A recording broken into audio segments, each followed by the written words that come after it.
제발 맥스야. 그러지 마라. 저는 급히 제 파트너 독일 shepherd 맥스를 말렸습니다.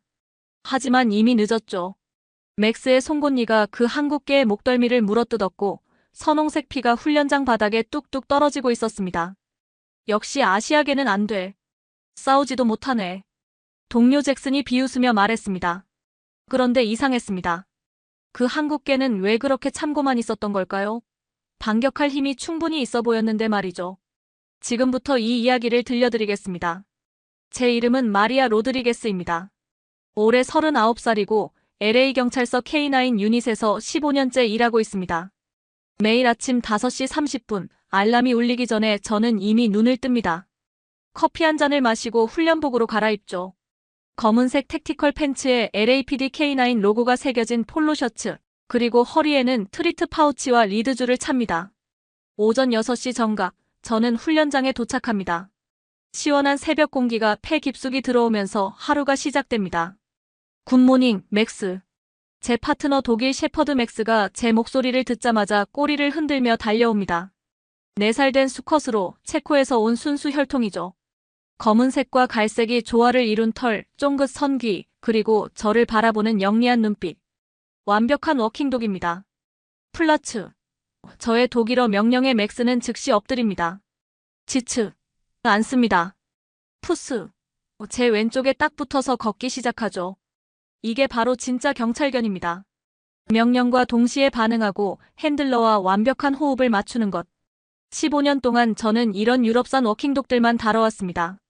독일 shepherd, 벨기에 말리누아, 더치 shepherd. 모두 검증된 품종들이죠. 그런데 오늘은 뭔가 달랐습니다. 평소처럼 훈련을 마치고 샤워를 하려는데 팀장인 데이비스 경사가 저를 불렀거든요. 로드리게스, 잠깐 얘기 좀 하자. 사무실로 들어가니 책상 위에 서류 뭉치가 놓여 있었습니다. 새로운 프로젝트야. 한국에서 개 2마리가 온다. 한국이요? 제 목소리가 한 톤 높아졌습니다. 갑자기 20년 전 기억이 스쳐 지나갔어요.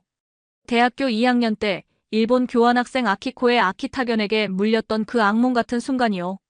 아키코는 항상 자랑했었죠. 아키타는 사무라이 정신을 가진 개야. 일본이 세계에 자랑하는 최고의 품종이지. 하지만 그 개는 저를 무자비하게 물어뜯었고 저는 응급실에서 20바늘을 꿰매야 했습니다. 그때부터 저는 아시아계 품종들을 믿지 않게 되었어요. 예측 불가능하고 공격적이고 무엇보다 신뢰할 수 없다는 편견이 생겼죠. 왜 하필 한국계를요? 정치적인 문제야. 한미 협력 강화 차원에서 진돗개의 경찰견 적합성을 테스트해보라는 거지. 너한테 맡기는 이유는 내가 우리 팀에서 가장 경험이 많아서야. 데이비스 경사가 파일을 넘기며 계속 말했습니다. 진돗개라고 하는데 한국의 천연기념물이래. 근데 솔직히 말하면 나도 회의적이야.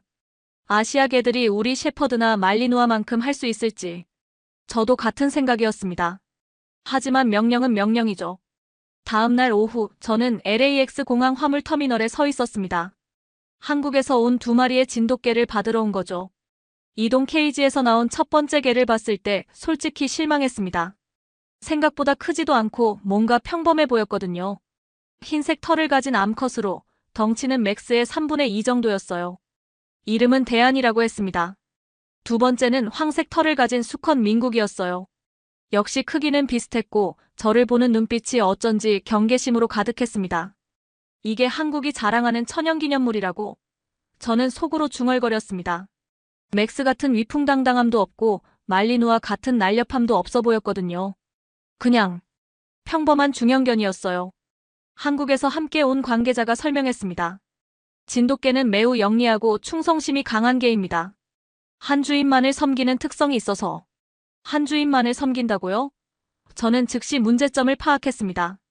경찰견은 여러 핸들러와 일할 수 있어야 하거든요. 교대 근무도 해야 하고 비상시에는 다른 경찰관의 명령도 들어야 하죠. 이거 완전히 경찰견 부적합 요소 아닌가요? 제 불안감은 현실이 되기 시작했습니다. 한국에서 온 이 2마리는 이미 첫 번째 장벽에 부딪힌 거죠. 차 안에서 훈련소로 가는 동안 저는 백미러로 뒷좌석의 진돗개들을 계속 관찰했습니다. 둘 다 창밖을 내다보며 경계하는 모습이었어요. 맥스같이 자신감 넘치는 모습과는 정반대였죠. 훈련소에 도착해서 진돗개들을 임시 캔넬에 넣었을 때도 마찬가지였습니다. 맥스는 새로운 개들이 온 것을 알고 흥미로워했지만 진돗개들은 구석에 웅크리고 있을 뿐이었어요. 과연 이 아이들이 우리 기준을 만족시킬 수 있을까? 해가 서쪽으로 기울어가면서 훈련장에 어둠이 깔리기 시작했습니다. 후텁지근한 저녁 공기가 제 목덜미를 감쌌어요. 다음 날 아침 본격적인 트레이닝이 시작되었습니다. 오케이, 로드리게스. 한국 개들 실력 한번 보자고. 팀장 데이비스 경사가 팔짱을 끼고 서 있었습니다. 주변에는 다른 핸들러들도 모여 있었어요. 톰슨, 잭슨, 화이트. 모두 호기심 반, 회의적인 표정 반으로 지켜보고 있었죠. 저는 먼저 기본 오비디언스부터 테스트해보기로 했습니다. 대안아, 컴.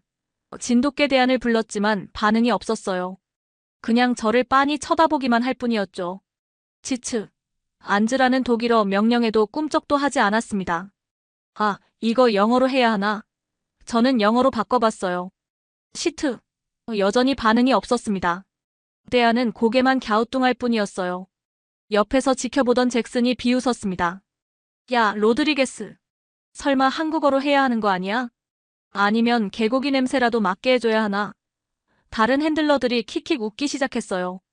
진돗개들은 사람들의 웃음소리에 더욱 위축된 모습을 보였습니다. 그때였습니다. 맥스가 갑자기 으르렁거리기 시작했어요. 맥스, 블라이브. 제가 기다리라고 명령했지만 맥스의 눈빛이 예사롭지 않았습니다. 진돗개 대안을 노려보며 털을 세우고 있었거든요. 맥스가 왜 저래? 화이트가 궁금해했습니다. 저는 불안한 마음이 들었어요. 맥스는 보통 온순한 개인데 이렇게 공격적인 모습은 처음 봤거든요. 맥스, 다운. 하지만 이미 늦었습니다. 맥스가 갑자기 대안을 향해 돌진한 거예요. 안 돼. 제가 소리쳤지만 35kg짜리 독일 셰퍼드의 힘을 막을 수는 없었죠. 맥스의 송곳니가 대안의 목덜미를 물어뜯었고 날카로운 이빨이 하얀 털 사이로 파고들었습니다. 크응. 대안이 작은 신음소리를 냈어요. 하지만 놀랍게도 반격하지 않았습니다. 그냥 몸을 움츠리고 참고 있을 뿐이었어요. 저는 급히 맥스를 떼어냈습니다. 대안의 목덜미에서 선홍색 피가 흘러나오고 있었어요. 이런, 미안해. 저는 당황스러웠습니다. 이런 일은 처음이었거든요. 그런데 주변 동료들의 반응이 더 충격적이었습니다. 역시 아시아계는 안 되네. 싸우지도 못하고. 잭슨이 손뼉을 치며 말했습니다. 개고기 먹는 민족이 제대로 된 개를 기를 리가 없지. 애초에 개를 음식으로 보는 문화잖아. 톰슨도 거들었어요. 중국, 일본, 한국. 아시아계들은 다 똑같아. 유럽 워킹독의 상대가 안 되지. 화이트가 고개를 끄덕이며 맞장구 쳤습니다. 저는 그들의 말에 동조하고 있는 제 자신을 발견했어요. 20년 전 아키타에게 물렸던 기억이 다시 떠올랐거든요. 맞아. 아시아계들은 예측 불가능해. 신뢰할 수 없다고. 진돗개들은 사람들의 차가운 목소리와 비웃음 소리를 들으며 더욱 움츠러들었습니다. 특히 대안은 상처가 아물지도 않았는데 계속 고개를 숙이고 있었어요. 민국이도 마찬가지였습니다. 꼬리를 다리 사이에 끼우고 구석으로 물러서 있었죠. 이거 완전 시간 낭비네. 3일이나 기다릴 필요도 없겠어. 데이비스 경사가 한숨을 쉬며 말했습니다. 하지만 일단 프로토콜은 따라야죠. 혹시 모르니까 며칠 더 해보겠습니다. 저는 의무감으로 대답했지만 속으로는 이미 포기하고 있었어요. 진돗개들을 다시 캔넬로 데려가면서 저는 맥스를 쓰다듬어줬습니다. 잘했어, 맥스. 내가 진짜 알파독이지. 맥스는 꼬리를 흔들며 자랑스러워했어요. 반면 진돗개들은 캔넬 구석에 웅크리고 있었죠. 그날 밤 저는 보고서를 작성하면서 적었습니다. 진돗개들의 첫날 훈련 결과 기본적인 명령어 수행 불가. 공격성 부족으로 경찰견 부적합 판정 예상됨. 창밖으로 보이는 LA의 야경이 유난히 차갑게 느껴졌습니다. 사흘째 되는 날 최악의 상황이 벌어졌습니다. 로드리게스, 오늘 공개 시연이 있다. 데이비스 경사가 아침 일찍 저를 불렀어요. 공개 시연이요? 한국 정부에서 파견 나온 관계자들이 와서 보겠다는 거야. 그리고 현지 한인 언론도 취재 온다고 하네. 시청 공무원들도 몇 명 올 거고. 제 심장이 쿵쾅거리기 시작했습니다. 지난 이틀 동안 진돗개들은 전혀 나아지지 않았거든요. 기본 명령어도 못 알아듣고 다른 개들과도 어울리지 못했어요. 혹시 연기할 수는 없을까요? 안 돼. 이미 스케줄이 다 잡혔어. 어떻게든 해보라고. 오전 10시 훈련장에 사람들이 몰려들기 시작했습니다. 한국 영사관 관계자들, 한인 신문사 기자들, LA 시청 담당자들. 생각보다 많은 사람들이 왔어요. 특히 한인 기자 한 명이 카메라를 들고 열심히 촬영하고 있었습니다. 오늘 한국의 자랑스러운 진돗개가 미국 경찰견으로 첫걸음을 내딛는 역사적인 순간을 담으러 왔습니다. 기자의 목소리가 들렸어요. 저는 더욱 부담스러워졌습니다. 시연은 먼저 기존 경찰견들부터 시작했습니다. 자, 그럼 우리 베테랑들부터 보여드리겠습니다. 톰슨이 자신의 파트너 독일 shepherd 렉스와 함께 나왔어요. 플라츠. 렉스가 즉시 엎드렸습니다. 지츠. 앉았어요. 수행. 추적 명령에 렉스는 바로 냄새를 맡으며 목표물을 찾아 나갔습니다. 완벽한 퍼포먼스였죠. 관중들이 박수를 쳤습니다. 한국 관계자들도 감탄하는 표정이었어요. 이어서 잭슨의 말리누와 타이탄도 완벽한 어택 트레이닝을 보여줬습니다. 보호복을 입은 훈련관을 향해 정확히 팔 부분을 물고 늘어지는 모습에 관중들이 와하고 탄성을 질렀어요. 이제 한국에서 온 진돗개들 차례입니다. 드디어 제 차례가 왔습니다. 손에 땀이 촉촉하게 맺혔어요. 자, 대안아. 컴. 대안을 불렀지만 역시나 반응이 없었습니다. 그냥 멍하니 서 있을 뿐이었어요. 지츠. 앉으라고 했지만 대안은 고개만 갸우뚱할 뿐이었습니다. 관중들 사이에서 웅성거리는 소리가 들리기 시작했어요. 왜 안 들어요? 뭔가 이상한데. 저는 당황해서 영어로 바꿔봤습니다. 시트, 다운, 스테이. 하지만 대안은 여전히 제자리에 서서 저를 쳐다보고 있을 뿐이었어요. 마치 왜 이상한 소리를 내지? 라고 묻는 것 같았습니다. 관중들의 반응이 점점 차가워졌습니다. 저게 정말 경찰견이에요? 한국 천연기념물이라더니. 한국 관계자들의 얼굴이 붉어지기 시작했어요. 저는 민국이라도 해보려고 했습니다. 민국아, 컴. 하지만 민국이도 마찬가지였습니다. 아무런 반응이 없었어요. 그때 관중 중 한 명이 스마트폰을 들고 촬영하기 시작했습니다. 오, 이거 완전 웃기는데? 한국계가 이 수준이야? 다른 사람들도 휴대폰을 꺼내기 시작했어요. 이거 SNS에 올려야겠다. K-팝은 세계적인데 K-독은 이 정도네. 키읔키읔키읔. 한인 기자가 실망한 표정으로 카메라를 내렸습니다. 이거 방송하기가 좀 그러네요. 데이비스 경사가 제게 다가왔어요. 로드리게스, 이제 그만해.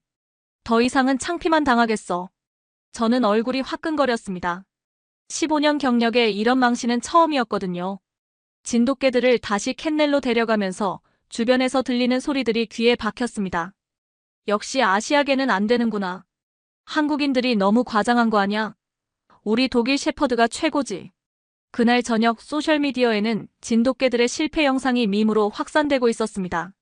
한국 천연기념물의 위험 GIF. 진돗개 대 독일계 클라스 차이점 mp4 댓글들도 가혹했어요. 개고기 문화라 그런가? 역시 메이드 인 코리아는 안 되네. 키읔키읔. 독일 기술력이 최고다. 다음날 아침 데이비스 경사가 저를 다시 불렀습니다. 로드리게스, 이 프로젝트 종료하자. 더 이상 시간 낭비할 수 없어.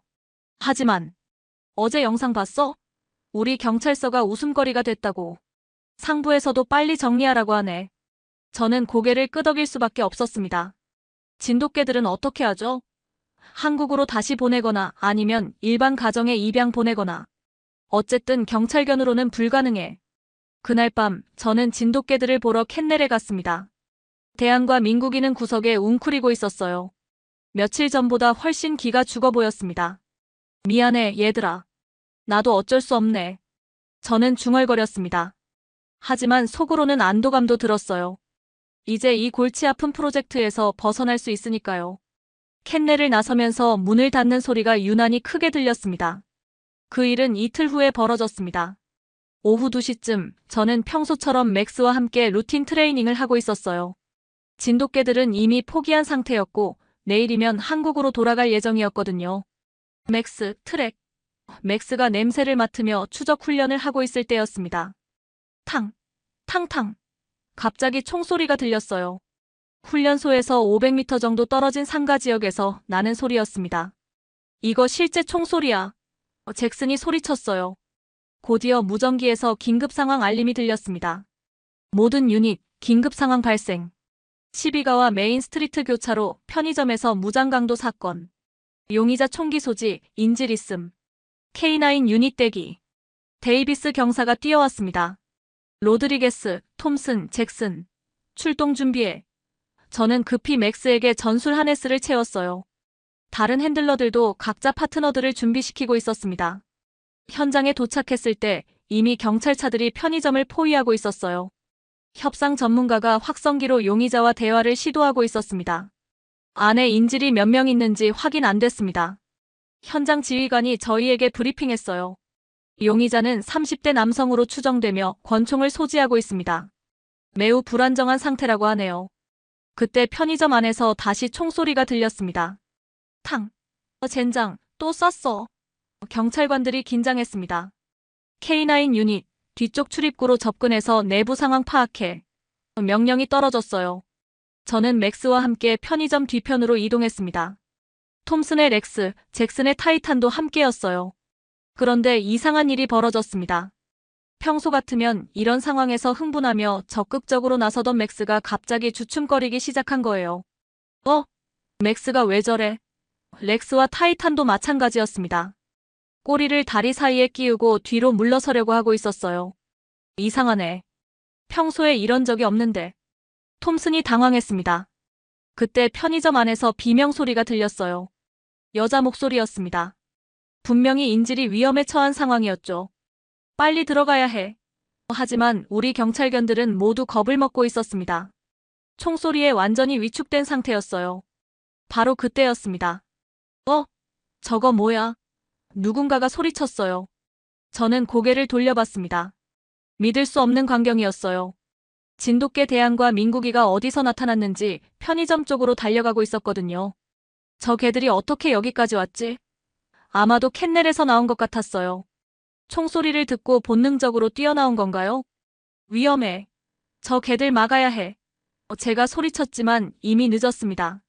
대안이 편의점 뒤편 깨진 창문으로 뛰어들어가고 있었어요. 민국이도 바로 뒤를 따랐습니다. 이런 미친. 저는 급히 뒤따라갔습니다. 편의점 안은 아수라장이었어요. 선반들이 넘어져 있고 바닥에는 깨진 유리 조각들이 흩어져 있었습니다. 구석에서 30대 남성이 총을 들고 있었어요. 그 앞에는 10대 소녀가 떨고 있었습니다. 누구야? 들어오지 마. 용의자가 소리쳤습니다. 그런데 놀라운 일이 벌어졌어요. 대안이 소리 없이 용의자 뒤편으로 돌아가고 있었습니다. 마치 상황을 완전히 파악한 것처럼 말이에요. 동시에 민국이는 인질인 소녀 쪽으로 천천히 접근하고 있었어요. 이런 식으로 움직이라고 훈련한 적이 없는데. 저는 당황했습니다. 용의자가 대안을 발견했어요. 저리 가. 쏠 거야. 총을 대안 쪽으로 겨누는 순간 대안이 순식간에 달려들었습니다. 왕! 대안에 짖는 소리가 편의점 안에 울려 퍼졌어요. 용의자가 손에서 총을 놓쳤습니다. 대안이 정확히 용의자의 총든 팔을 물고 있었거든요. 그 사이 민국이는 소녀를 안전한 곳으로 밀어내고 있었어요. 저게 정말 며칠 전에 명령도 못 알아듣던 그 개들이야? 저는 믿을 수 없었습니다. 경찰관들이 뛰어들어와 용의자를 제압했습니다. 좋아. 용의자 확보. 인질도 무사히 구조되었어요. 모든 게 끝난 후 저는 진돗개들을 바라봤습니다. 대안과 민국이는 마치 당연한 일을 한 것처럼 차분히 앉아 있었어요. 도대체 이게 어떻게 가능한 거지? 그때까지 저는 진돗개들이 무능력하다고 생각했었습니다. 하지만 실제 위기 상황에서는 우리가 자랑하는 독일 셰퍼드들보다 훨씬 뛰어났던 거예요. 이상해. 뭔가 완전히 다른걸. 저는 처음으로 의심하기 시작했습니다. 과연 제가 진돗개들에 대해 제대로 알고 있었던 걸까요? 현장을 정리하며 훈련소로 돌아가는 길, 저는 계속 진돗개들을 관찰했습니다. 평소와 똑같이 조용하고 차분한 모습이었어요. 하지만 이제는 그 모습이 다르게 보였습니다. 무능력해서 가만히 있었던 게 아니라 필요할 때까지 기다리고 있었던 건 아닐까요? 그 후 일주일 동안 저는 진돗개들을 완전히 다른 눈으로 보게 되었습니다. 편의점 사건 이후로 팀 내 분위기가 묘하게 바뀌었어요. 아무도 공개적으로 말하지는 않았지만 모두가 그날 일을 생각하고 있었거든요. 근데 로드리게스, 그날 진돗개들이 어떻게 캔넬에서 나왔던 거야? 톰슨이 궁금해했습니다. 그게 확실하지 않아요. 아마도 총소리를 듣고 본능적으로 나온 것 같은데. 사실 저도 여전히 궁금했어요. 보통 경찰견들은 상황이 발생하면 핸들러의 명령을 기다리는 게 일반적인데 진돗개들은 달랐거든요. 그 다음날 더 놀라운 일이 벌어졌습니다. 저희는 루틴 수색 훈련을 하고 있었어요. 훈련장 곳곳에 숨겨진 아이템들을 찾는 훈련이었죠. 맥스 서치. 맥스가 냄새를 맡으며 수색을 시작했습니다. 독일 셰퍼드답게 체계적으로 구역을 나누어 찾고 있었어요. 렉스와 타이탄도 마찬가지였습니다. 모두 훈련받은 대로 차근차근 수색하고 있었죠.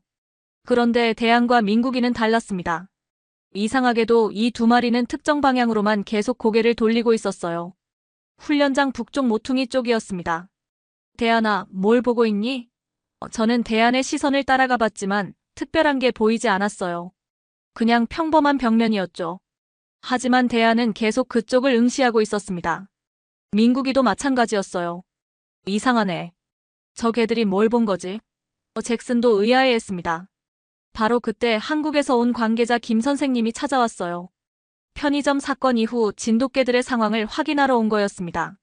안녕하세요, 로드리게스 경관님. 그동안 어떠셨나요? 김 선생님은 예의 바른 분이었어요. 50대 중반으로 보이는 온화한 인상이었습니다. 아, 안녕하세요. 사실 궁금한 게 좀 있는데. 저는 지난 며칠간 진돗개들의 이상한 행동들을 설명했어요. 편의점 사건, 그리고 지금 벽면을 계속 보고 있는 것까지요. 김 선생님이 대안과 민국이를 보시더니 미소를 지었습니다. 아, 그렇군요. 그건 아마도. 김 선생님이 진돗개들이 보고 있는 방향을 확인하시더니 놀란 표정을 지셨어요. 혹시 저쪽에 뭔가 있나요? 대안이와 민국이가 계속 저 방향을 보고 있거든요. 잠깐만요. 김 선생님이 벽면에 가까이 가서 냄새를 맡아보시더니 갑자기 긴장한 표정이 되었어요. 이거, 가스 냄새 아닌가요? 가스요? 저는 급히 달려가서 냄새를 맡아봤습니다. 희미하게 가스 냄새가 났어요. 젠장, 가스 누출이야. 데이비스 경사가 소리쳤습니다. 급히 가스 회사에 연락했고 30분 후에 기술자가 와서 확인했어요. 정말로 벽 안쪽 가스관에서 미세한 누출이 발생하고 있었습니다. 다행히 초기 단계네요. 조금 더 늦었다면 정말 위험할 뻔했어요. 기술자가 말했습니다. 저는 대안과 민국이를 바라봤어요. 이 두 마리가 1시간 전부터 계속 경고하고 있었던 거였습니다. 놀랍네요. 진돗개들이 저렇게 미세한 가스 누출까지 감지할 수 있다니. 김 선생님이 자랑스러운 표정으로 말씀하셨어요. 사실 진돗개들은 명령을 기다리지 않습니다. 상황을 스스로 판단해서 행동하죠. 서양의 경찰견들처럼 명령에 절대 복종하는 게 아니라 파트너로서 함께 판단하고 행동하거든요. 김 선생님의 설명을 듣고 있는데 갑자기 깨달음이 왔습니다. 그러니까 대안이와 민국이가 명령을 무시한 게 아니라 필요 없다고 판단한 거였군요. 맞습니다. 진돗개들은 상황을 읽고 스스로 최선의 행동을 선택합니다. 훈련받은 대로만 움직이는 게 아니라 창의적으로 사고하죠. 그 순간 저는 소름이 돋았습니다. 지난 몇 주 동안 제가 얼마나 편견에 사로잡혀 있었는지 깨달았거든요. 진돗개들은 무능한 게 아니었습니다. 그들은 단순히 다른 방식으로 일하고 있었던 거예요. 그런데 왜 처음 훈련 때는 반응이 없었던 거죠? 아마도 신뢰관계가 형성되지 않았기 때문일 겁니다. 진돗개들은 진정으로 신뢰하는 파트너하고만 일하거든요. 명령에 복종하는 게 아니라 함께 협력하는 거죠. 김 선생님의 말씀을 들으면서 저는 완전히 새로운 세계가 열리는 것 같았습니다. 그날 이후 더 놀라운 일들이 연속으로 벌어졌어요. 이틀 후 저희는 마약 탐지 훈련을 하고 있었습니다. 훈련장 곳곳에 숨겨진 마약 샘플들을 찾는 훈련이었죠. 맥스와 렉스, 타이탄 모두 열심히 냄새를 맡으며 수색하고 있었어요. 하지만 대안과 민국이는 또 다른 모습을 보였습니다. 갑자기 대안이 훈련장 한 구석에서 계속 짖기 시작했어요. 왈왈, 왈왈. 하지만 그곳에는 아무것도 없었습니다. 저희가 숨겨둔 마약 샘플도 없었고 특별한 냄새도 나지 않았어요. 대안아, 거기엔 아무것도 없어. 제가 말했지만 대안은 계속 그 지점을 향해 짖고 있었습니다. 또 시작이네. 헛짚고 있는 거야. 잭슨이 비웃었습니다. 하지만 김 선생님이 다가가서 그 지점을 자세히 살펴보시더니 놀라운 표정을 지으셨어요. 이거, 벽 안쪽에 뭔가 있는 것 같은데요. 뭔가요? 데이비스 경사가 의아해했습니다. 김 선생님이 벽을 두드려 보시더니 말씀하셨어요. 소리가 다르네요. 속이 비어 있는 것 같은데. 결국 벽을 뜯어본 결과 놀라운 것을 발견했습니다. 벽 안쪽에 10년 전 공사할 때 실수로 떨어뜨린 용접 도구가 들어있었던 거예요. 이게 어떻게 가능하지? 벽 안쪽에 있는 금속 냄새까지 맡을 수 있다고? 톰슨이 믿을 수 없다는 표정이었습니다. 진돗개들의 후각은 정말 특별합니다. 단순히 냄새를 맡는 게 아니라 환경 전체를 읽어내거든요. 김 선생님이 설명해 주셨어요. 그때부터 저는 진돗개들의 능력에 완전히 매료되기 시작했습니다. 맥스도 변화하기 시작했어요. 평소 같으면 제 명령만 기다리던 맥스가 이제는 스스로 주변 상황을 살피고 판단하려고 노력하고 있었습니다. 너희들이 서로 배우고 있는 거구나. 저는 세 마리를 보며 중얼거렸습니다. 그때 저는 깨달았어요. 진돗개들이 가진 능력은 단순한 후각이나 청각이 아니었습니다. 그들은 상황을 종합적으로 판단하고 창의적으로 문제를 해결하는 지능을 가지고 있었던 거예요. 어느 날 저녁 저는 김 선생님께 더 자세한 이야기를 들었습니다. 진돗개들은 1000년 넘게 진도라는 섬에서 살아왔습니다. 독립적으로 생각하고 판단해야 살아남을 수 있었거든요. 그래서 명령을 기다리는 게 아니라 스스로 최선의 선택을 하는 거죠. 그런데 왜 처음에는 그런 모습을 보여주지 않았나요? 신뢰 때문입니다. 진돗개들은 진정으로 신뢰하는 파트너에게만 자신의 능력을 보여줍니다. 처음에는 로드리게스님을 파트너로 인정하지 않았던 거죠. 그 말을 듣고 저는 깨달았습니다. 대안과 민국이가 저를 파트너로 인정하기 시작했다는 것을요. 이제야 알겠어. 너희들이 진짜 파트너라는 게 뭔지를 가르쳐주고 있었구나. 달빛 아래서 3마리 개들이 나란히 걸어가는 모습을 보며 저는 처음으로 한국이라는 나라에 대해 궁금해지기 시작했습니다. 이런 놀라운 개들을 키워낸 나라는 과연 어떤 곳일까요? 그리고 저는 그동안 얼마나 많은 편견을 가지고 있었던 걸까요? 훈련장으로 돌아가는 길, 저는 마음속으로 다짐했습니다. 내일부터는 진돗개들과 완전히 새로운 방식으로 일해보자고 말이에요. 하지만 그때는 몰랐습니다. 이 결심이 제 인생을 완전히 바꿔놓을 거라는 것을요. 그날 밤, 저는 잠을 이룰 수 없었습니다. 침대에 누워서 천장을 바라보며 계속 생각했어요. 20년 전 그 일 말입니다. 대학교 2학년 때 일본 교환학생 아키코의 아키타견에게 물렸던 그 사건이요. 아키타는 사무라이 정신을 가진 개야. 일본이 세계에 자랑하는 최고의 품종이지. 아키코가 자랑스럽게 말했던 그 순간이 생생히 떠올랐어요. 하지만 그 개는 저를 무자비하게 물어뜯었습니다. 응급실에서 20바늘을 꿰매야 했고 그때부터 아시아계 품종 전체에 대한 편견이 생겼죠. 예측 불가능하고 공격적이야. 신뢰할 수 없어. 20년 동안 제가 가지고 있던 생각이었습니다. 하지만 이제는 달랐어요. 진돗개들을 보면서 그 편견이 흔들리기 시작했거든요. 새벽 5시, 저는 평소보다 일찍 일어났습니다. 궁금한 게 있었거든요. 훈련장에 가서 대안과 민국이를 조용히 관찰했어요. 2마리는 캔넬 안에서 평화롭게 잠들어 있었습니다. 정말 무자비하고 공격적인 개들이 저렇게 평온할 수 있을까? 제 속마음을 중얼거렸습니다. 그때 김 선생님이 일찍 나타났어요. 아, 로드리게스님. 벌써 오셨네요. 네, 잠이 안 와서요. 김 선생님은 왜 이렇게 일찍? 사실 로드리게스님께 들려드리고 싶은 이야기가 있어서요.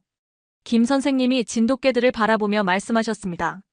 20년 전 일본 아키타에게 물리셨다고 하셨죠? 네. 그 일로 아시아 개들을 믿지 않게 되었어요. 그 상황을 자세히 기억하시나요? 저는 그날을 떠올려 봤습니다. 아키코의 기숙사방에서 공부하고 있었어요. 갑자기 복도에서 큰 소리가 났고 아키타가 갑자기 흥분하기 시작했죠. 아키타가 갑자기 공격적이 되었어요. 이유도 없이. 정말 이유가 없었을까요? 김 선생님이 조용히 물어보셨습니다. 그 순간 저는 깨달았습니다.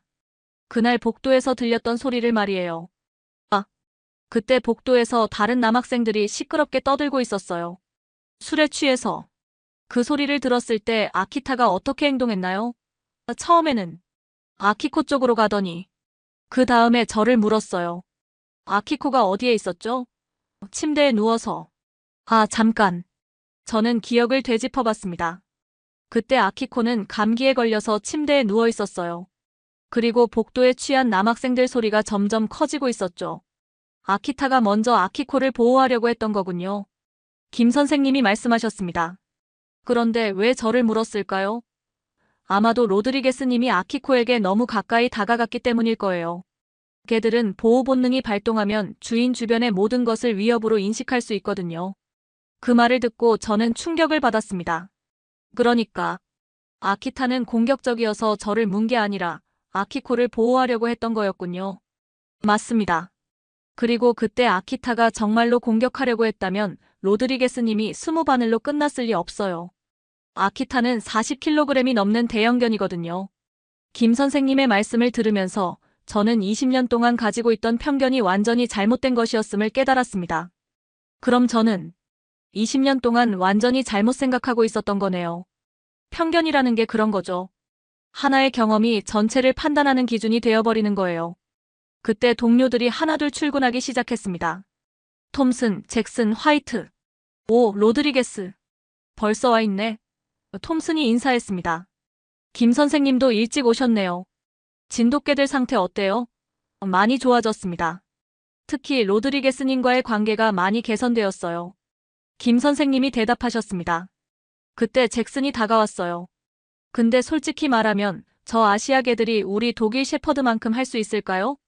며칠 전 가스 누출 건은 운이 좋았던 거 아니에요? 운이요? 김 선생님이 의외라는 표정을 지으셨습니다. 한 번 더 테스트해 보시겠어요? 테스트요? 데이비스 경사가 관심을 보였습니다. 네. 진돗개들의 진짜 능력을 보여드리고 싶습니다. 김 선생님이 제안한 테스트는 간단했습니다. 훈련장 곳곳에 여러 가지 냄새를 숨기고 경찰견들이 찾는 시간을 비교하는 거였어요. 공정한 테스트를 위해 모든 개들이 모르는 새로운 냄새를 사용하겠습니다. 김 선생님이 작은 병들을 꺼내셨어요. 이건 한국에서 가져온 특별한 향신료입니다. 미국에서는 구하기 어려운 거예요. 첫 번째는 맥스였습니다. 맥스, 서치. 맥스가 열심히 냄새를 맡으며 수색했어요. 체계적으로 구역을 나누어 찾아다녔지만 20분이 지나도록 찾지 못했습니다. 렉스와 타이탄도 마찬가지였어요. 모두 열심히 찾았지만 성과가 없었습니다. 역시 새로운 냄새는 어려워. 톰슨이 말했습니다. 이제 진돗개들 차례입니다. 김 선생님이 대안과 민국이를 데려왔어요. 대안아, 민국아. 저는 부드럽게 불렀습니다. 이제는 명령하는 게 아니라 함께 일하자고 요청하는 기분이었어요. 놀랍게도 대안과 민국이는 즉시 반응했습니다. 두 마리가 동시에 움직이기 시작했어요. 하지만 독일 shepherd들과는 완전히 다른 방식이었습니다. 맥스들이 체계적으로 구역을 나누어 찾았다면 진돗개들은 직감적으로 움직였어요. 마치 공기 중의 냄새 흐름을 읽는 것 같았습니다.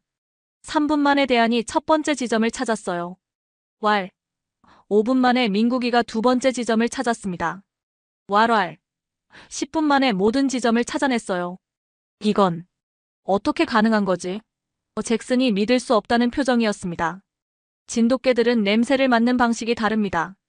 단순히 코로만 맡는 게 아니라 환경 전체를 읽어내거든요. 김 선생님이 설명해 주셨습니다. 바람의 방향, 온도, 습도까지 종합적으로 판단해서 냄새의 근원지를 찾아내는 거예요. 그때 화이트가 말했습니다. 그런데 왜 처음에는 이런 능력을 보여주지 않았던 거죠? 신뢰 때문입니다. 진돗개들은 진정으로 신뢰하는 파트너에게만 자신의 능력을 보여줍니다. 김 선생님이 저를 바라보며 말씀하셨어요. 이제 로드리게스님을 파트너로 완전히 인정한 거죠. 그 말을 들었을 때 저는 가슴이 뭉클해졌습니다. 정말 미안해. 대안아, 민국아. 저는 두 마리를 쓰다듬어줬어요. 처음부터 너희들을 제대로 이해하려고 노력했어야 했는데. 그때 톰슨이 말했습니다. 로드리게스, 우리도 미안해. 처음에 너무 성급하게 판단했던 것 같아. 맞아. 계곡이 어쩌고 했던 건 정말 부끄러워. 잭슨도 고개를 숙였습니다. 진돗개들이 정말 대단한 개들이었네. 화이트가 감탄했습니다.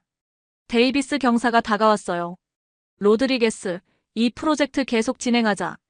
진돗개들의 잠재력이 충분히 입증됐어. 정말요? 한국으로 돌려보내기에는 너무 아깝다. 우리가 제대로 활용해보자. 그날 저녁 저는 대안과 민국이와 함께 훈련장을 산책했습니다. 이제야 알겠어.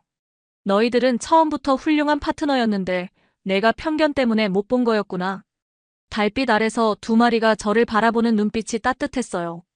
아시아 개들이 예측 불가능하고 공격적이라고 생각했는데 사실은 내가 그들을 이해하려고 노력하지 않았던 거였어. 그때 저는 깨달았습니다. 편견이라는 게 얼마나 무서운 것인지를 말이에요. 하나의 경험이 전체를 판단하는 기준이 되어버리고 그 때문에 정말 소중한 것들을 놓칠 수 있다는 것을요. 앞으로는 다를 거야. 너희들을 진정한 파트너로 대할게. 저는 마음속으로 다짐했습니다. 20년 동안 저를 괴롭혔던 편견이 마침내 사라지고 있었어요. 대신 그 자리에는 진돗개들에 대한 진정한 존경심이 자리 잡고 있었습니다. 편견의 벽이 무너진 후 저는 완전히 새로운 사람이 되었습니다. 다음 날 아침, 저는 15년 경력에서 처음으로 훈련 매뉴얼을 다시 읽기 시작했어요. 하지만 이번에는 다른 관점에서였습니다. 모든 개는 명령에 즉시 복종해야 한다. 핸들러의 지시 없이는 행동하지 않는다. 체계적이고 예측 가능한 반응을 보여야 한다. 매뉴얼의 모든 조항들이 유럽 워킹독 기준으로 만들어져 있었어요. 하지만 진돗개들은 이 틀에 맞지 않았습니다. 그렇다면 새로운 방식을 만들어야겠어. 저는 김 선생님을 다시 만나 진돗개들의 특성에 대해 더 자세히 물어봤습니다. 진돗개들은 어떻게 훈련하는 게 좋을까요? 강요하지 마세요. 대신 신뢰를 바탕으로 협력하는 방식을 택하세요. 김 선생님이 조언해 주셨어요. 진돗개들은 왜라는 질문을 하는 개들입니다. 단순히 시키는 대로 하는 게 아니라 그 행동의 이유를 이해하려고 해요. 그럼 어떻게 소통해야 하죠? 명령이 아닌 요청으로 접근하세요. 그리고 진돗개들이 스스로 판단할 수 있는 시간을 주세요. 그날부터 저는 대안과 민국이와 완전히 새로운 방식으로 일하기 시작했습니다. 대안아, 이것 좀 찾아볼까? 명령조가 아닌 부드러운 요청으로 말했어요. 대안이 고개를 갸우뚱하더니 주변을 살펴보기 시작했습니다. 그리고 자신만의 방식으로 수색을 시작했어요. 민국아, 너는 어떻게 생각해? 민국이에게도 선택권을 주었습니다. 놀랍게도 두 마리는 각자 다른 방법으로 접근했어요. 대안은 체계적으로, 민국이는 직감적으로 움직였습니다. 며칠 후 더 놀라운 일이 벌어졌습니다. 맥스가 진돗개들의 방식을 따라하기 시작한 거예요. 맥스 서치. 평소 같으면 즉시 움직였을 맥스가 잠시 멈춰서서 주변을 살펴봤어요. 마치 상황을 파악하는 것 같았습니다. 그리고 이전보다 훨씬 효율적으로 수색을 시작했어요. 맥스 스타일이 바뀌었네. 톰슨이 신기해했습니다. 진돗개들한테서 배운 것 같아. 저는 흥미롭게 관찰했습니다. 렉스와 타이탄도 마찬가지였어요. 진돗개들과 함께 훈련하면서 새로운 방식을 익혀가고 있었습니다. 이거 완전히 새로운 발견이네. 데이비스 경사가 감탄했습니다. 기존 경찰견들이 진돗개들의 독립적 사고방식을 배우고 있어. 그때 저는 깨달았습니다. 진돗개들이 우리 팀 전체를 변화시키고 있다는 것을요. 단순히 명령에 복종하는 개들이 아니라 스스로 생각하고 판단하는 진정한 파트너들로 말이에요. 로드리게스, 이 방법을 체계화해보는 게 어때? 데이비스 경사가 제안했습니다. 체계화요? 새로운 훈련 프로그램을 만들어 보자고. 기존 방식과 진돗개 방식을 결합한 혁신적인 방법으로. 저는 가슴이 뛰었습니다. 15년 경력에서 처음으로 제가 새로운 것을 만들어낼 수 있는 기회였거든요. 그 후 한 달 동안 저는 새로운 K9 훈련 프로그램을 개발했습니다. 파트너십 기반 K9 훈련법이라고 이름을 붙였어요. 기존의 일방적 명령 시스템이 아니라 개와 핸들러가 서로 소통하며 협력하는 방식이었습니다. 핵심 원칙은 다음과 같았어요. 명령이 아닌 요청으로 접근. 개가 상황을 판단할 시간 제공. 개별 개체의 특성 인정. 창의적 문제 해결 능력 육성. 상호 신뢰관계 구축. 이거 정말 효과가 있을까? 잭슨이 의심스러워했습니다. 한번 해보자. 저는 자신있게 말했습니다. 첫 번째 테스트는 복합상황 수색이었어요. 마약, 폭발물, 실종자 수색을 동시에 해야 하는 고난도 훈련이었습니다. 기존 방식으로는 핸들러가 일일이 지시해야 했어요. 하지만 새로운 방식에서는 개들이 스스로 상황을 판단하고 우선순위를 정하도록 했습니다. 자, 시작해보자. 저는 대한 민국 맥스를 데리고 훈련장에 들어갔습니다. 얘들아, 이 안에 여러 가지가 숨어 있어. 너희들이 판단해서 중요한 것부터 찾아보자. 세 마리가 잠시 서로를 바라보더니 각자 다른 방향으로 흩어졌습니다. 대안은 폭발물 쪽으로, 민국이는 마약 쪽으로, 맥스는 실종자 쪽으로 향했어요. 어떻게 저렇게 역할 분담을 하지? 톰슨이 놀랐습니다. 더 놀라운 것은 세 마리가 서로 의사소통을 하고 있다는 것이었어요. 짧은 짖음소리로 정보를 주고받으며 협력하고 있었습니다. 20분 만에 모든 목표물을 찾아냈어요. 기존 방식보다 30% 빠른 속도였습니다. 이건 혁명적이야. 데이비스 경사가 감탄했습니다. 로드리게스, 이 방법을 다른 팀에도 적용해보자. 그날부터 저는 다른 K9 핸들러들에게 새로운 훈련법을 전수하기 시작했습니다. 처음에는 반신반의했던 동료들도 결과를 보고 놀라워했어요. 걔들이 정말 달라졌어. 스스로 생각하고 판단하는 게 눈에 보여. 효율성이 확실히 높아졌네. 한 달 후, 우리 팀의 성과는 경찰서 전체의 화제가 되었습니다. 체포율이 25% 향상되었고 수색 시간은 30% 단축되었어요. 로드리게스, 이거 정말 대단한 거야. 서장님이 직접 찾아와서 축하해 주셨습니다. 다른 경찰서에서도 문의가 들어오고 있어. 혹시 교육 프로그램을 만들 생각 없어? 저는 꿈만 같았습니다. 20년 전 아키타에게 물린 후 아시아 개들을 혐오했던 제가 이제는 진돗개들 덕분에 새로운 훈련법을 개발하게 된 거예요. 김 선생님, 정말 감사합니다. 그날 저녁 김 선생님께 인사드렸습니다. 진돗개들이 저를 완전히 바꿔놨어요. 아닙니다. 진돗개들은 그저 기회를 준 것뿐이에요. 변화를 선택한 건 로드리게스님 자신입니다. 김 선생님이 미소 지으며 말씀하셨어요. 편견을 버리고 새로운 관점으로 바라보는 용기, 그것이 진정한 변화를 만든 거예요. 그날 밤 저는 대안과 민국이와 함께 훈련장을 걸으며 생각했습니다. 15년 동안 똑같은 방식으로 일했던 제가 이제는 완전히 새로운 접근법을 만들어냈어요. 그리고 그 시작은 편견을 버리고 다른 문화의 개들을 이해하려고 노력한 것이었습니다. 고마워, 얘들아. 너희들이 나를 더 나은 사람으로 만들어줬어. 달빛 아래서 두 마리가 저를 바라보는 눈빛이 자랑스러워 보였어요. 이제 마지막 단계만 남았습니다. 과연 이 새로운 방법이 정말로 성공할 수 있을까요? 6개월 후 믿을 수 없는 일이 벌어졌습니다. 로드리게스, 워싱턴에서 연락이 왔어. 데이비스 경사가 흥분한 목소리로 말했습니다. 워싱턴이요? FBI에서 우리 훈련 프로그램에 관심을 보이고 있어. 전국적으로 확산시키고 싶다는 거야. 저는 믿을 수 없었습니다. 제가 개발한 파트너십 기반 K9 훈련법이 연방정부 차원에서 인정받게 된 거였어요. 그리고 또 다른 소식이 있어. 데이비스 경사가 계속 말했습니다. CNN에서 다큐멘터리를 만들고 싶다고 하네. 진돗개들과 내 이야기를 말이야. 그날 오후 CNN 제작진이 훈련장을 찾아왔습니다. 6개월 전 진돗개들을 조롱하며 휴대폰으로 촬영했던 사람들과는 완전히 다른 분위기였어요. 정말 놀라운 이야기네요. 편견을 극복하고 새로운 방법을 만들어내다니. 프로듀서가 감탄했습니다. 처음에는 진돗개들이 무능하다고 생각했는데 알고 보니 제가 그들을 이해하지 못했던 거였어요. 저는 솔직하게 말했습니다. 20년 전 일본 아키타에게 물린 후 아시아계 전체에 대한 편견을 가졌었거든요. 하지만 대한이와 민국이가 그 편견을 완전히 바꿔놨어요.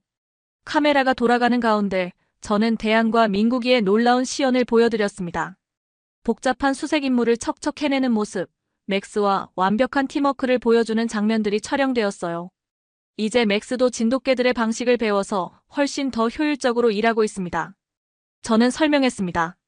명령에 절대 복종하는 것보다 스스로 판단하고 창의적으로 문제를 해결하는 게 더 효과적이라는 걸 깨달았어요. 촬영이 끝난 후 더 놀라운 일이 기다리고 있었습니다. 로드리게스, 밖에 누가 왔어? 톰슨이 말했습니다. 밖으로 나가보니 6개월 전 공개 시연에서 만났던 한인 기자가 서 있었어요. 안녕하세요, 로드리게스 경관님. 기억하세요? 아, 네. 그때 저는 부끄러워했습니다. 6개월 전 그 망신스러운 시연을 생각하면서 말이에요. 사실 오늘 사과드리러 왔어요. 기자가 의외의 말을 했습니다. 사과요? 6개월 전 저희가 성급하게 판단했었어요. 진돗개들의 진가를 알아보지 못했죠. 그래서 제대로 된 기사를 쓰려고 합니다. 기자가 계속 말했습니다. 한국 언론에서도 큰 관심을 보이고 있어요. 미국에서 진돗개들이 이렇게 성공한 건 정말 자랑스러운 일이거든요. 그 순간 저는 깨달았습니다. 6개월 전 그 실패가 오히려 더 큰 성공을 위한 디딤돌이었다는 것을요. 그리고 또 다른 소식이 있어요. 기자가 스마트폰을 꺼내 보여줬습니다. 6개월 전 진돗개들을 조롱했던 그 영상들 기억하세요? 네. 정말 창피했어요. 지금은 완전히 다른 반응이에요. 기자가 댓글들을 보여줬습니다. 진돗개들이 진짜 대단했구나. 처음에 왜 못 알아봤을까? 한국개들 정말 자랑스럽다. 편견이 얼마나 무서운지 깨달았다. 이제 진돗개들이 미국에서 인정받게 되었네요. 기자가 말했습니다. 한국에서도 로드리게스 경관님 이야기가 화제예요. 편견을 극복하고 새로운 문화를 받아들인 아름다운 이야기라고 평가받고 있어요. 그날 저녁 특별한 방문자가 찾아왔습니다. 로드리게스님, 안녕하세요. 김 선생님이 다른 한국분들과 함께 오셨어요. 이분들은 한국농림축산식품부 관계자들입니다. 특별한 제안이 있다고 하네요. 농림축산식품부 담당자가 말했습니다. 로드리게스 경관님의 성과를 보고 깊은 감명을 받았습니다. 혹시 한국을 방문하실 생각은 없으신가요? 한국을요? 네.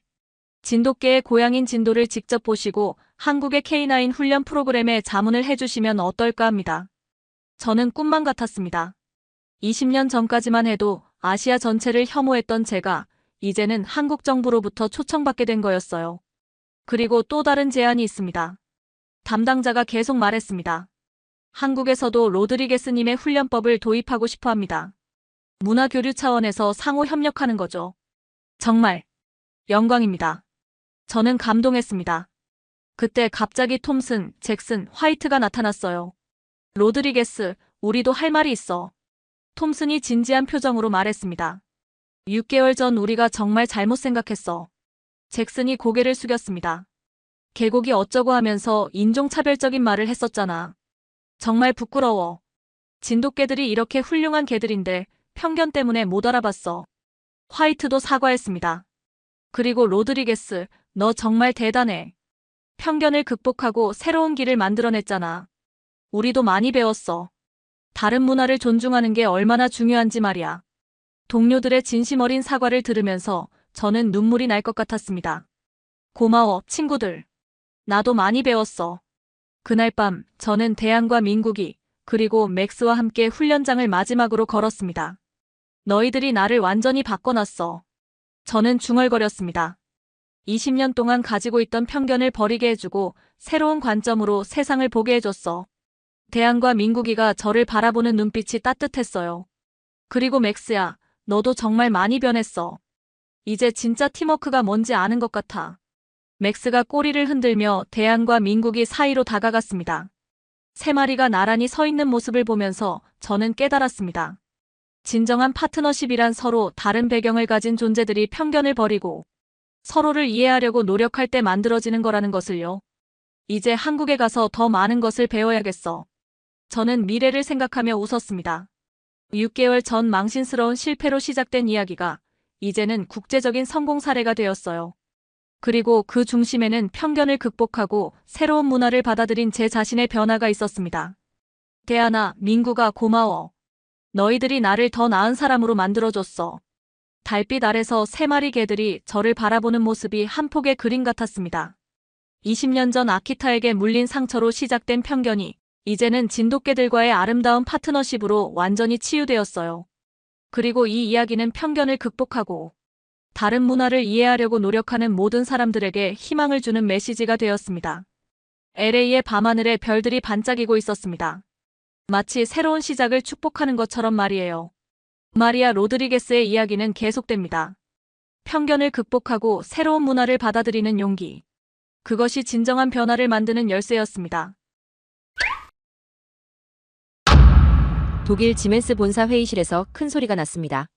사업부장이 서류 뭉치로 테이블을 내리친 거였죠. 이게 대체 무슨 일이야? 이런 일이 일어날 수가 있다고. 그 순간 회의실 안은 조용해졌습니다. 모든 시선이 한 장의 보고서에 집중되었어요. 세계적 학술지에 실린 어떤 연구 결과 때문이었습니다. 이건 우리가 30년간 연구해도 못한 건데. 한 임원이 믿을 수 없다는 표정으로 말했습니다. 분명히 뭔가 잘못된 거예요. 내부 정보 유출을 의심해봐야 하지 않을까요? 결국 진실 확인을 위해 냉각 기술 전문가가 긴급히 한국으로 파견되었습니다. 그녀가 한국에서 목격한 진실은 모든 상식을 뒤바꾸는 충격적인 것이었는데요. 대체 그녀는 한국에서 무엇을 보고 돌아왔을까요? 지금부터 그 놀라운 이야기를 들려드리겠습니다. 저는 레베카 슈미트라고 합니다. 독일 지멘스에서 15년간 냉장고 기술을 연구해온 수석 연구원이죠. 2024년 6월 어느 날 갑작스럽게 본사 긴급회의에 소집되었습니다. 회의실에 들어서자마자 느꼈어요. 분위기가 심상치 않다는 것을 말입니다. 레베카, 이 논문을 봤나? 사업부장이 태블릿을 건네며 말했습니다. 화면에는 네이처 커뮤니케이션스라는 글자가 선명하게 보였어요. 삼성전자와 존스홉킨스 대학의 공동 연구였습니다. 펠티어 냉각 효율을 75% 향상시켰다는 내용이었죠. 저는 속으로 웃었습니다.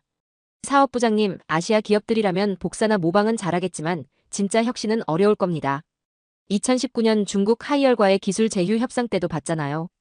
그들은 우리 기술만 원했지 자신들만의 무언가는 없었어요. 사실 저에게는 아시아 기업들에 대한 안 좋은 기억이 있었습니다. 2018년 터키 베코에서 냉장고 기술 도입을 제안했을 때 6개월간 협상을 진행했는데 결국 우리 핵심 기술만 가져가려 했거든요.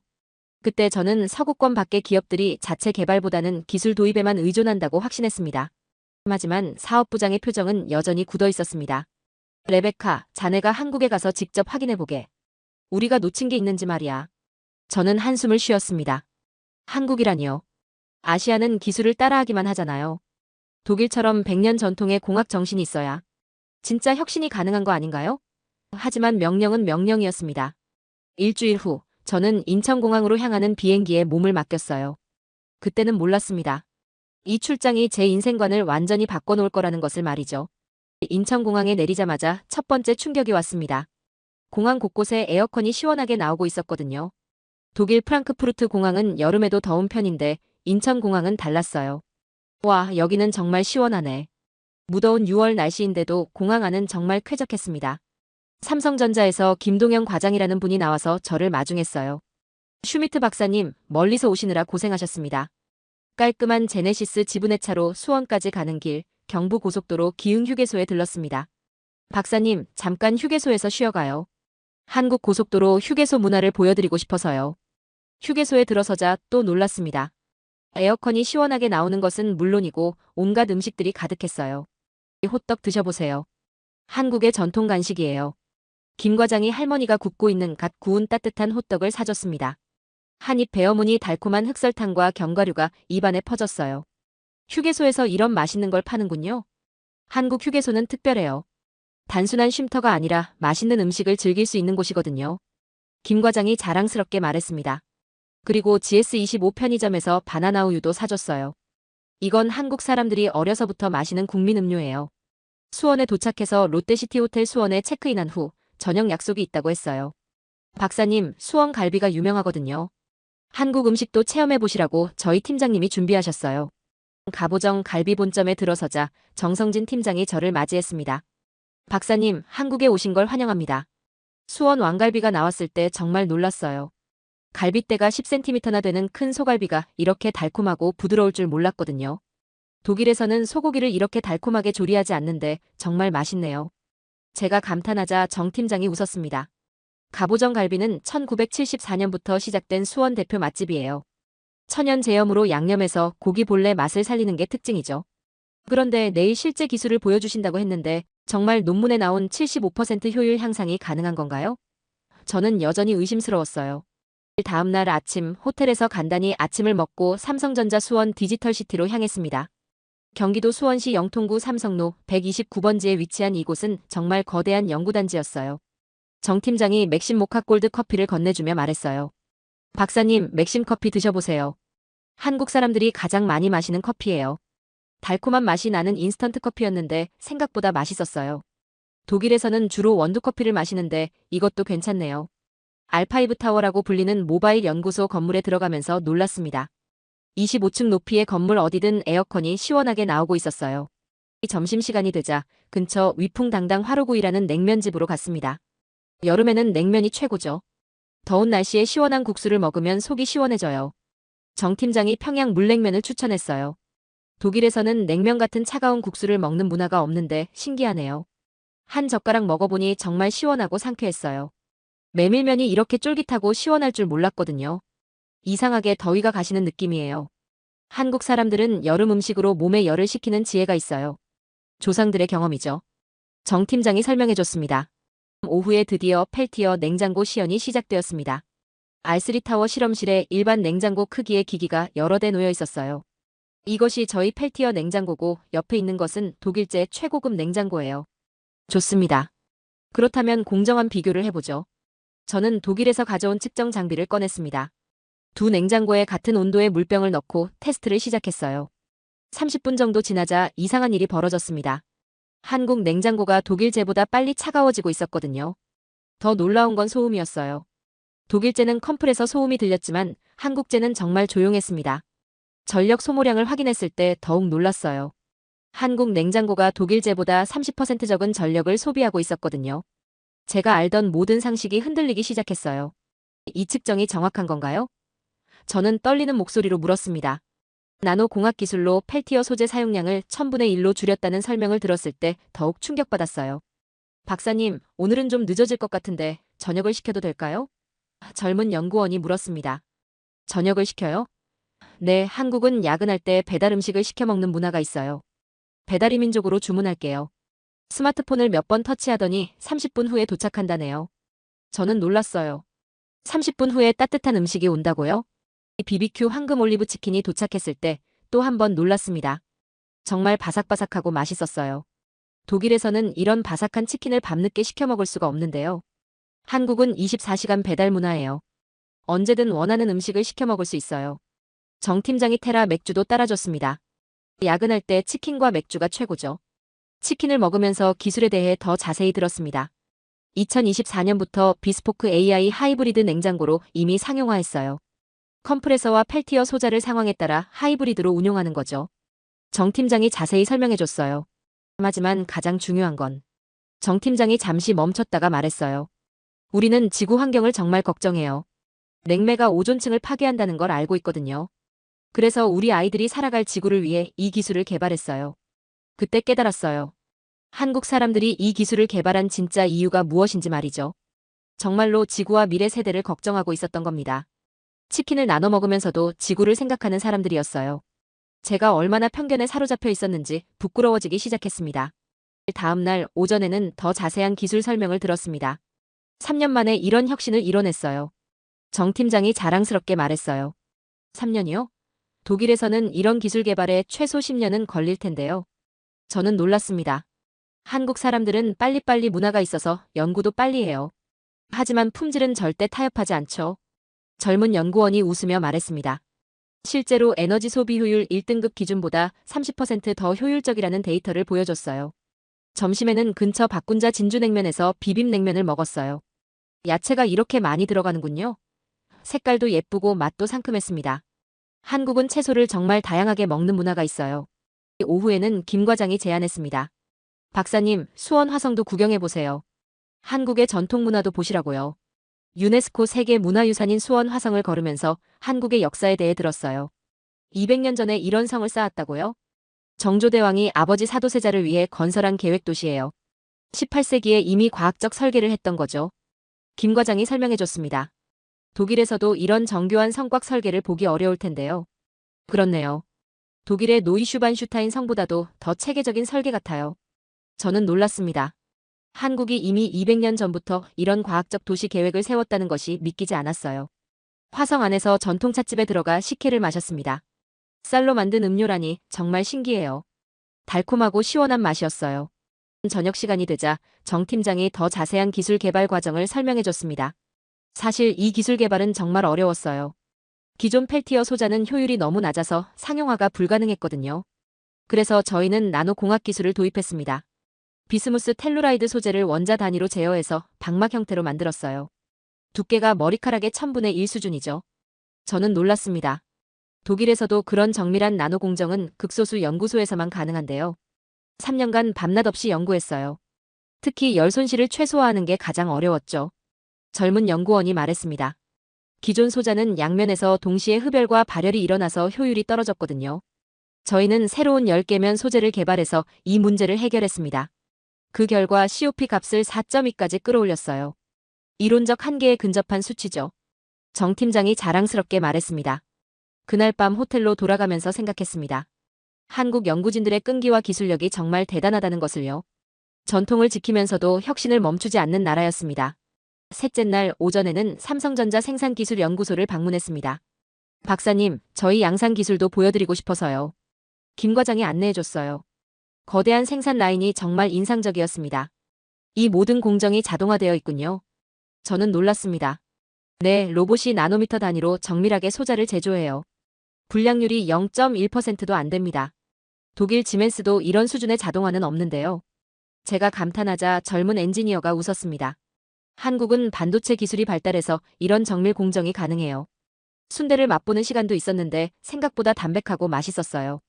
오후에는 마지막 기술 미팅이 있었습니다. 박사님은 어떻게 생각하세요? 정 팀장이 물었어요. 저는 솔직히 말했습니다. 처음에는 편견이 있었어요. 서구권 밖의 기업들은 기술을 따라하기만 한다고 생각했거든요. 하지만 이제는 다르게 생각해요. 한국의 빨리빨리 문화, 정밀한 자동화 기술, 그리고 무엇보다 환경을 걱정하는 진정성이 이런 혁신을 만들어낸 것 같아요. 사실 저희 목표는 2030년까지 모든 냉장고에서 냉매를 완전히 없애는 거예요. 정 팀장이 말했습니다. 그래야 지구온난화를 막을 수 있으니까요. 저녁에는 팀 전체와 회식을 했습니다. 한국은 동료들과 자주 이렇게 회식을 하는군요. 네, 함께 먹고 마시면서 정을 나누는 문화예요. 젊은 연구원이 진지하게 말했어요. 사실 저희는 이 기술을 독점하려고 하지 않아요. 전 세계와 공유하고 싶습니다. 환경 문제는 한 나라만의 문제가 아니니까요. 저는 눈물이 날 뻔했습니다. 제가 얼마나 편견에 사로잡혀 있었는지 깨달았거든요.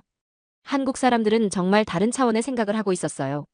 기술 개발을 하면서도 지구의 미래를 걱정하는 사람들이었습니다.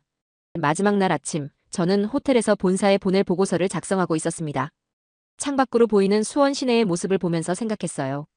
한국은 정말 특별한 나라구나. 어떻게 시작해야 할지 고민이 되었어요. 제가 평생 믿어왔던 모든 것이 틀렸다는 내용을 써야 했으니까요. 한국에서 본 것은 단순한 기술이 아니었습니다. 저는 한 글자 한 글자 신중하게 썼습니다. 나노공학 기술과 정밀 자동화, 3년간의 끈질긴 연구, 그리고 환경을 위한 진정성이 만들어낸 결과였습니다. 저는 틀렸습니다. 저는 용기를 내어 썼습니다. 한국을 얕잡아본 제 편견이 부끄럽습니다. COP 4.2 달성, 소재 사용량 1000분의 1 절약, 0.1% 불량률. 이 모든 것이 독일을 앞선 혁신이었어요. 제 눈에서 눈물이 흘렸습니다. 그리고 무엇보다 지구를 진심으로 걱정하는 마음이 있었습니다. 붕어빵을 나눠 먹으면서도 환경을 생각하는 사람들이었어요. 아침에 마지막으로 맥심 커피를 마시면서 정 팀장에게 카카오톡을 보냈습니다. 정말 많은 것을 배웠습니다. 한국의 모든 것이 인상적이었어요. 보고서 마지막에 저는 이렇게 썼습니다. 지멘스는 삼성전자와 즉시 협력해야 합니다. 이것은 기술 협력을 넘어선 문화 교류입니다. 한국의 빨리빨리 정신, 세심한 배려, 나누는 마음을 배워야 해요. 공항으로 가는 길에 김 과장이 마지막으로 휴게소에 들렀습니다. 박사님, 마지막으로 호떡 하나 더 드세요. 독일에서 한국 생각날 때가 있을 거예요. 저는 따뜻한 호떡을 들고 생각했습니다. 이 작은 간식 하나에도 한국 사람들의 정성이 담겨 있구나. 그리고 김 과장이 작은 선물 하나를 건네줬어요. 이건 한국 전통차예요. 독일에서 드시면서 한국을 기억해 주세요. 이메일 전송 버튼을 누르는 순간 제 인생이 완전히 바뀌었다는 걸 느꼈어요. 6개월 후 저는 지멘스 본사 대회의실에 서 있었습니다. 임원진 앞에서 발표하는 자리였어요. 제목은 한국에서 배운 문화와 기술이었습니다. 여러분, 제가 한국에서 본 것은 기술만이 아니었습니다. 저는 자신감 있게 말했습니다. 갑오정 갈비의 50년 전통, 어디든 시원한 에어컨 문화, 30분 배달 시스템, 상추쌈의 균형 철학을 봤어요. 이런 문화를 가진 사람들이 만든 기술이라서 특별한 겁니다. 지멘스와 삼성 협력 프로젝트가 성공하고 있습니다. 저는 뿌듯하게 말했습니다. 한국의 빨리빨리 문화 덕분에 개발 속도가 3배 빨라졌어요. 그리고 한국식 소통 문화를 도입해서 팀워크도 좋아졌습니다. 한국식 소통 문화라니요? 한 임원이 물었습니다. 네, 회의 후에 함께 식사하면서 자유롭게 의견을 나누는 거예요. 딱딱한 회의실보다 편안한 분위기에서 더 좋은 아이디어가 나오더라고요. 한국 음식 문화가 우리 회사에도 들어오고 있어요. 구내식당에 김치와 한국 요리 코너도 생겼죠. 직원들이 매운 김치를 좋아하게 됐어요. 가장 중요한 건 마음가짐입니다. 저는 발표를 마무리하며 말했습니다. 한국 사람들은 기술을 독점하지 않고 나누려고 해요. 호떡도 나눠 먹고 기술도 나눠 쓰고요. 발표가 끝난 후 젊은 독일 엔지니어가 다가왔습니다. 박사님, 저도 한국에 가고 싶어요. 수원 화성도 보고 전통시장에서 순대도 먹어보고 싶어요. 그래요. 한국에 가서 GS25에서 삼각김밥도 사 먹고 붕어빵도 드세요. 그리고 삼계탕도 꼭 드셔보세요. 더운 여름에 뜨거운 음식을 먹으면 이상하게 시원해져요. 그날 저녁 정성진 팀장에게 카카오톡을 보냈습니다. 한국 문화를 독일에 소개하고 있어요. 다들 갑오정 갈비 먹어보고 싶다고 해요. 답장이 곧 왔습니다. 레베카 박사님 덕분에 유럽 사람들이 한국에 관심을 가져주고 있어요. 수원에도 독일 관광객들이 늘고 있대요. 1년 후 유럽 첫 무냉매 냉장고가 출시되었습니다. 독일 소비자들이 정말 조용하다. 전기세가 절반이다라며 놀라워했어요. 그리고 한국 음식 레스토랑도 독일 곳곳에 생기기 시작했습니다. 저는 이제 유럽 전역을 다니며 한국 문화를 알리고 있어요. 한국은 어디든 에어컨이 시원하고 24시간 배달이 되고 50년 전통 음식을 지키면서도 혁신을 멈추지 않는 나라예요 라고 말하면서요. 한국이 세계에 보여준 건 기술만이 아니었어요. 전통을 지키면서도 빠르게 변화하고 편의를 추구하면서도 환경을 걱정하고 맛있는 음식을 나누면서도 미래를 생각하는 철학이었습니다. 지금도 독일 슈퍼마켓에서 신라면을 사면서 생각해요. 한국에서 배운 가장 큰 교훈은 기술이 아니라 함께 나누는 마음이었다고 말이죠. 갑오정 갈비 한 점, 호떡 하나도 나눠 먹으려는 그 마음이 지구를 구하는 기술을 만들어낸 거였어요. 제가 처음 한국에 갔을 때는 아시아는 기술을 따라하기만 한다고 생각했습니다. 하지만 돌아올 때는 완전히 달라져 있었어요. 한국은 따라하는 게 아니라 세상을 앞서가고 있었거든요. 휴게소에서 먹은 따뜻한 호떡, 연구소에서 나눠 먹은 새우깡, 야근하며 함께 먹은 비비큐 치킨, 수원 화성에서 마신 시원한 식혜. 이 모든 순간들이 저를 바꿔놓았습니다. 한국 사람들은 빨리빨리라고 말하지만 정작 중요한 건 속도가 아니라 마음이었어요. 지구를 걱정하는 마음, 후배를 챙기는 마음, 외국인에게도 맛있는 음식을 나눠주는 마음 말이에요. 그 마음이 모여서 냉매 없는 냉장고를 만들어냈고 그 기술이 이제 전 세계를 바꾸고 있습니다. 독일뿐만 아니라 프랑스, 이탈리아, 스페인까지 모든 유럽이 한국의 기술을 배우려고 줄을 서고 있어요. 가끔 동료들이 물어봅니다. 레베카, 한국에 무엇이 그렇게 특별한 거야? 그럼 저는 이렇게 대답해요. 한국은 기술만 파는 게 아니라 따뜻함을 나누는 나라예요. 차가운 냉장고를 만들지만 마음은 누구보다 따뜻한 사람들이죠. 정말 대단한 나라입니다. 한국이라는 나라가 말이죠.